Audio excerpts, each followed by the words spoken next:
ये कहानी किसी महल से शुरू नहीं होती। ये आगाज होता है शहर के दरवाजे पर बैठे एक गुमनाम फकीर से। जो फकीर खाली हाथ जरूर था, मगर खाली दिल नहीं। इसकी जुबान में दुआ भी थी और बद्दुआ भी। एक दिन एक अमीर ताजर अपनी सवारी पर गरूर से गुजरा।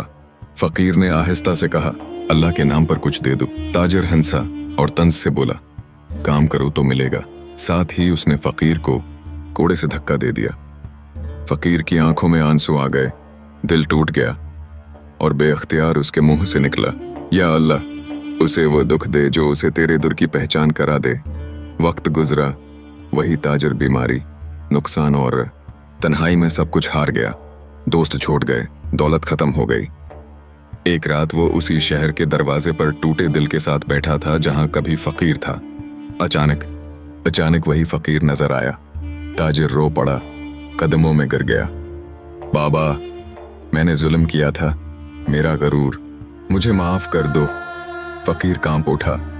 उसने आसमान की तरफ देखा और रोते हुए कहा, या अल्लाह, मैंने तकलीफ में बद्दुआ दी, मगर अब मैं तौबा करता हूँ। जिस तरह तू माफ करने वाला है, मुझे भी माफ करने वाला बना दे। इसी लम्हे फकीर ने ताजिर को उठाया, गले लगाया और कहा, बेटा, बद्दुआ से ज्यादा ताकत माफी में होती है। इसी दिन से ताजिर की तकदीर बदलने लगी और अब ताजिर रोजाना कई फकीरों को खाना खिलाता।